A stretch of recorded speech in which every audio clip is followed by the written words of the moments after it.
and welcome to my channel. I am MrsPTarleton. If you're a teacher like me looking for tips, tricks, the newest, the latest, the greatest apps, programs to use, you're in the right place. Today I'm going to be talking to you about Gimkit versus Quizizz. I think that's how you say it, Gimkit. I keep hearing about it on all these social media platforms that I'm on. These teachers are loving it. So I just had to go check it out. I've used Quizizz in the past, never used Gimkit. So let's go ahead, move on over to the computer, and let's take a look. Let's get ready to rumble!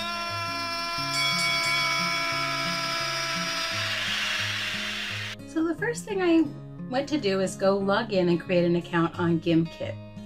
It's very simple, just your basic setup. I did notice immediately it is $4.99 a month in order to sign up and have Gimkit. So what I did was I signed up for the free account. It looked like it had a lot of stuff and it's created by teachers. So $4.99, that's really not a bad price for this product, depending on what it has. Let's see what it has. So I started my 30-day trial. It was your basic setup. I logged in with Gmail. It did ask for a lot of your school and all that personal information, but the good thing is that your students don't have to do this. They just log into yours. So once you've created it, you're good to go. They had two different platforms. I wasn't sure, Gimkit Live and Gimkit Inc. So I went ahead and looked through those. And it looks like Gimkit Live is what I was looking for. The other one is a place, looks like, for people to create things. So that might be something to explore later. So I went ahead and logged into the Gimkit Live. On the left side, I saw kids, assignments, classes, and sessions. I saw different things over there on the side. So I went ahead and clicked through them, and I decided I was going to search for a kit. So I wanted something that was already made. I'm currently working on similarities, and I wanted to refresh the students on congruence, triangle congruence. So I searched, and there came tons of options came up. So I was pretty excited about that.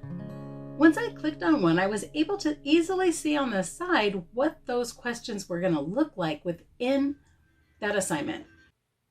So I really liked that it was easy to see the questions and the answers. You could choose to see the answers. So I was quickly able to search a few of them, found one I really liked with the right amount of problems, and I assigned it to my Google Classroom.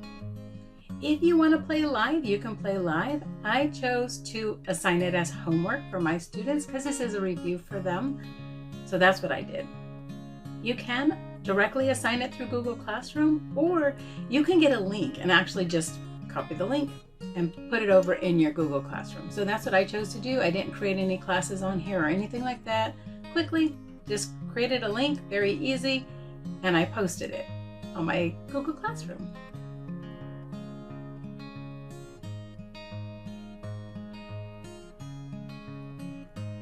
You are able to set a due date and all that good stuff. So when they log into Gimkit, it'll tell them when it was due. It gives you money. It's like leveling up all those different shows, Who Wants to Be a Millionaire, or like my newest favorite, the Weakest Link, those kind of things. And the money builds and builds and builds. It was set up 500 or 100,000. It was a lot. I actually got sucked in and I played this for about a half hour because it was kind of fun. I liked it. I liked the competition to see if I didn't make any mistakes, and I kept making mistakes, and it bumps you back down. You don't lose your money, but it bumps you back down to the lowest level. So you like earn $1 at the beginning, and then if you get a streak going, you have $2 for the next one, $3, $15, $20 for your next problem. So it's like puts the pressure on. You don't want to make a mistake because it's going to pump you down and the next question will be only worth $1, right? So it does add that little element of fun, which I really liked. I got sucked in. But for the first time, I wanted to lessen the amount.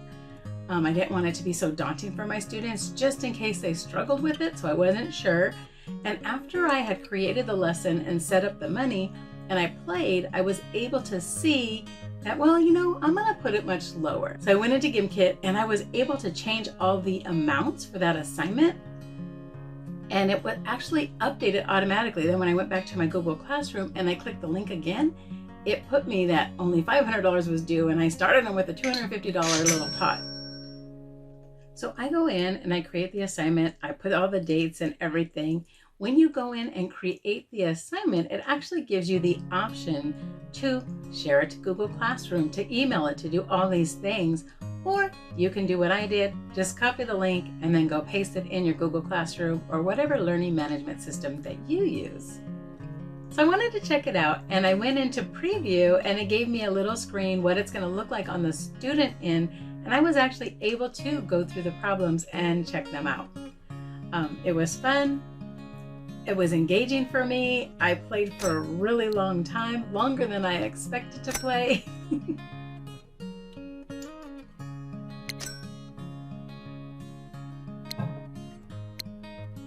And after every question, I noticed that it said there was an option to shop or continue. So one time I chose shop, and it comes up with, you can buy different options. You can do multipliers and money per question. You can do streaks. You can buy insurance. All that stuff costs money, though. It's going to take it from your total. And then I saw this one interesting thing. You can actually buy a theme. So the color that I wanted was, of course, ocean blue. So I bought for $30 ocean blue, and whoop, it immediately took away my $30 out of my bank that I had made from the questions.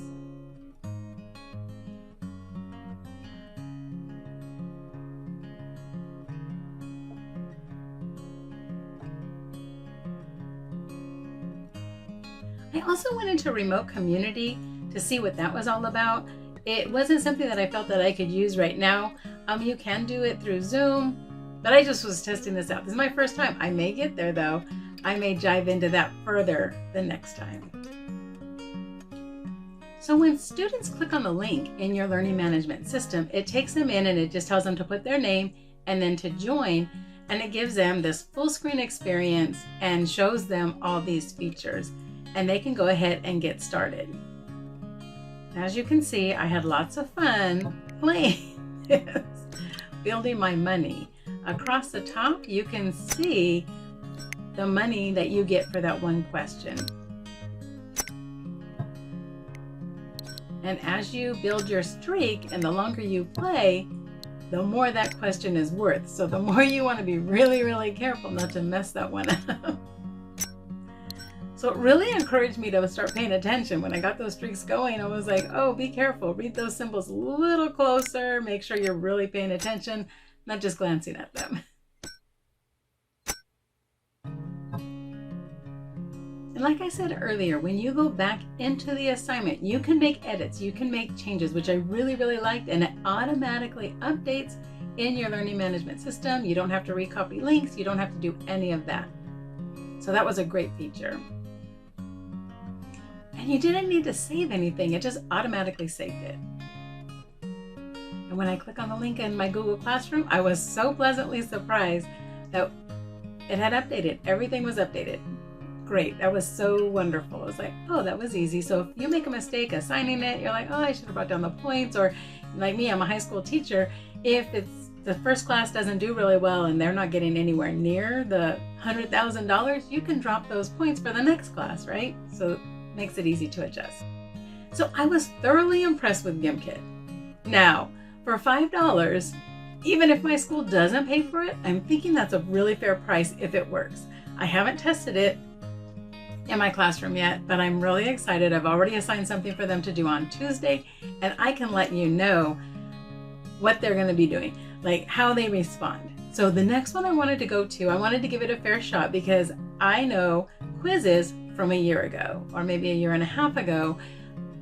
I haven't used it for a while. So I went in and I took a look at Quizizz. So I went on over to Quizizz. To be fair, I figured I better check it out, make sure it's the same old, same old. And I was kind of impressed. After looking at Gimkit, I thought it was hands down no questions asked, Gimkit's the winner. Quizizz is free. So I went into Quizizz, and they have really upped their game for free, which I'm pretty impressed with this. So let's check it out. So much like Gimkit, Quizizz is very similar in that you share the code, put it in whatever learning management system you would like. So when I checked it out, I went ahead and went to practice, and I took a look at the problems for this practice assignment, and just click start.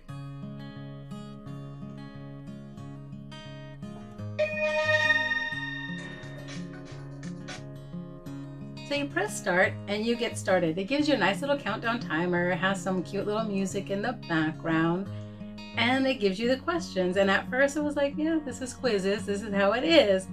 Until I did a few and I noticed it started giving you power-ups. And these power-ups gives you all kinds of things, like options to, you can use it like it's a one-time use power-up, but you can use it to reduce the options. So instead of having 4 choices, you have 2 choices, things like that. So these are really helpful little things of encouragement right along the way. And I actually really enjoyed Quizizz. Quizizz was okay in the classroom, and I enjoyed it in the classroom before all of this. But for me, I actually really liked Quizizz as well. So of course, I got stuck playing Quizizz for another 30 minutes. It was really enjoyable to me to get to play this game and level up, get my power-ups. To me, it was fun. So I'm going to try this as well with my students, and I'm going to see which one they like better. Because I really did. I was pleasantly surprised with Quizizz. And the thing about Quizizz is it's totally free. So now I'm conflicted. Which do you use? Like, I don't know which one to pick. I'm going to test it with my students. I'm almost thinking they might like them both because I like them both, but I could be wrong. Like, are they going to like them? Maybe they won't like them at all. Who knows? As a teacher, all I can do is keep trying, right? So that's what I'm going to do. I'm going to keep trying, but I want to hear from you. Which do you use? And now after looking at Quizizz, I'm thinking maybe I need to revisit Kahoot. Has Kahoot made any changes in the last year or two? It's been a while since I used Kahoot. I switched over to Quizizz because I like Quizizz better than Kahoot. But maybe Kahoot has stepped up its game. So let me know in the comments, which one do you use? How do you get your students engaged? Gamification is like one of the best things you can do for your students, I'm sure, because I know I get sucked into these games and I really enjoy them. And if they're doing your content, your subject, that makes it all the better. So remember, step out, be uniquely wonderful you, and have a great day. Don't forget, follow me on all the social media, MrsPTarleton, on all the platforms, just about. I think I'm on everything, at MrsPTarleton. Have a great day.